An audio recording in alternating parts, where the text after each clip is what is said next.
Welcome to the second of our string of interviews, where we dive into what our local candidates feel are the strongest points of their manifesto from their party. This evening, we are joined by Elliot Lee for the Greens. Welcome, Elliot. Thank you for having me. Please do share with our listeners and viewers what you feel are the high points of the Green Party Manifesto. Sure, thank you. So the context behind the manifesto is all about the idea that we've had 14 years of chaos and that we really want to get the country moving, we want to get Portsmouth moving, and we don't feel like any other party is offering the ambition we need. So to start off with ambition, in our costings, we're saying we want a wealth tax on the super rich. So 1% on assets over 10 million and 2% on assets over 1 billion. Further, we want to make polluters pay with a carbon tax. We want to extend the cap on national insurance so that those earning over 50k are paying.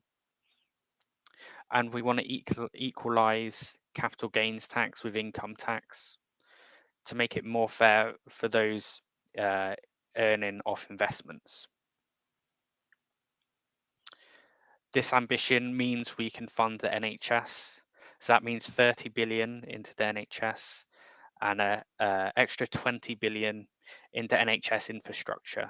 So that's dentists, hospitals, and GPs. We also want to restore junior doctor pay, and we're proud to be one of the few parties to offer that.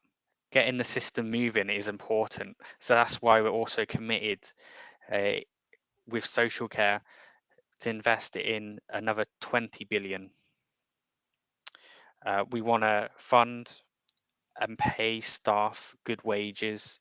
We want to give free personal care. And going back to the wages, we actually want to give people a £15 minimum wage regardless of age. So that means people can not only get by, but thrive. Further, to support the welfare system, we want to uplift universal credit by £40 a week and introduce universal basic income so that nobody has to rely on a food bank. With jobs, we want to repeal the harmful legislation on workers being able to strike and demand better for their pay.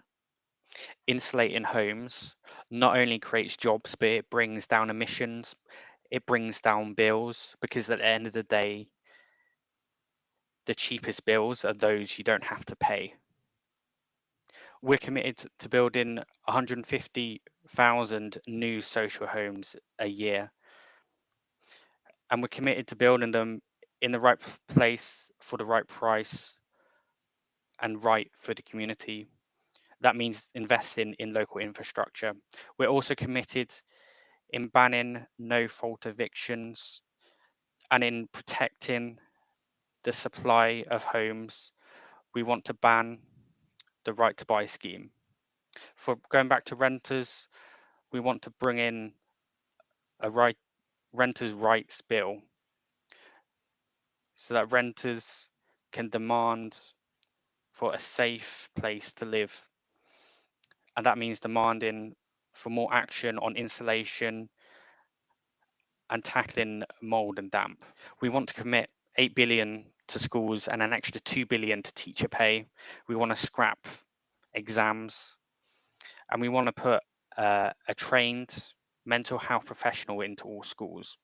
We also want to expand the curriculum on sexual education and other subjects that are really going to support today's youth in adulthood.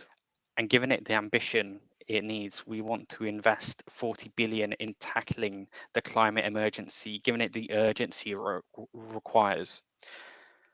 That also means no new oil and gas licenses and taking energy companies into public ownership. And for nature, we want to take water companies into public ownership and invest back into them to stop the disgusting sewage going into our waters. And in the meantime, that might mean holding water bosses to account for crimes against nature. We think it's important that Portsmouth gets the home that it so desperately needs, but that shouldn't be at the cost of our green spaces. Taking away green spaces is bad for our health, it's bad for education. And the full list of candidates for Portsmouth South: for the Conservative Party, Signe Biddle; for Labour, Stephen Morgan; for the Liberal Democrats, Charles Murphy; for the Green Party, Elliot Lee; for Reform, Mark Zimmer; and for the Portsmouth Independence Party, Jacob Short. Thank you for listening to this episode of the Pompey Politics Podcast. Don't forget to like, follow and comment on Facebook, or comment and subscribe on YouTube. Don't forget that bell notification icon so you get your notification when we're next live. We usually go live 6:27 p.m. on a Sunday evening. Find us on all the social media platforms: Facebook, X, YouTube, Threads, LinkedIn. Don't forget to have a look at our website where you can find details of all of our previous and upcoming shows. That's pppodcast.uk, pppodcast.uk. Thank you. Feel free to leave a review wherever you listen to your podcasts, and you can even ask Alexa to play the podcast for you. Alexa, play the latest episode of the Pompey Politics Podcast. Getting Pompey Politics Podcast from Amazon Music. Alexa, Playing the latest episode. stop. See? It's easy.